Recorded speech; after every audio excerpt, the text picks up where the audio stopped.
প্রত্যেকটা অধ্যাদেশ আমরা বাস্তবায়ন করবো ইনশাআল্লাহ। আমরা দেখতে পেয়েছি বাংলাদেশে যতগুলো বিপ্লব হয়েছে, বিপ্লবের ফসল সবসময় বিএনপি বুক করেছে। তারা সবসময় ফসলকে তাদের ঘরে তুলে নিয়ে গেছে।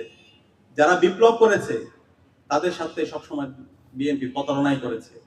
৭৫-এর বিপ্লবীদের সাথে বিএনপি প্রতারণা করেছে, ৯০-এর যারা বিপ্লবী ছিল তাদের সাথে প্রতারণা করেছে, এবং সর্বশেষ জুলাই বিপ্লবের যে ছাত্র জনতা যারা বিপ্লবী আছে তাদের সাথেও আজকে প্রতারণা করছে।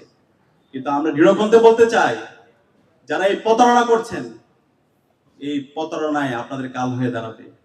এই প্রতারণার মধ্যে আপনাদের পতনের ধ্বনি শুনতে পাচ্ছি আমরা চাই আপনারা এই বাংলাদেশটাকে এমন কোন পর্যায়ে নিয়ে যাবেন না যার মাধ্যমে আমাদের আবার সেই পালানোর ইতিহাস দেখতে হয়। সেটা আমাদের জন্য কষ্টের। আমরা চাই এই বাংলাদেশে গণতন্ত্র প্রতিষ্ঠিত হোক।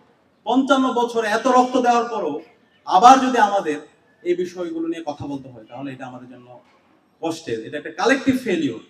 একটা জাতি আর কত রক্ত দিবে? আজকে আমাদের জুলাই বিপ্লব পরবর্তী আলাপের কথা ছিল বাংলাদেশ রাষ্ট্রকে কিভাবে সারা বিশ্বে আমরা উচ্চ স্থান নিয়ে যেতে পারি, সেটা নিয়ে আমাদের কথা বলার কথা।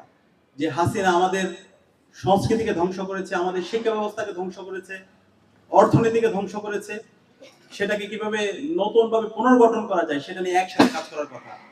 আমাদের পররাষ্ট্রনীতিকে কিভাবে পুনর্গঠন করা যায় সেটা নিয়ে কথা বলার কথা, সেটা নিয়ে পুরো জাতি একসাথে কাজ করার কথা। কিন্তু আমরা দেখতে পাচ্ছি সে আগের ফেসিবাদী কাঠামো নিয়ে আমাদেরকে ফিরে যেতে হচ্ছে।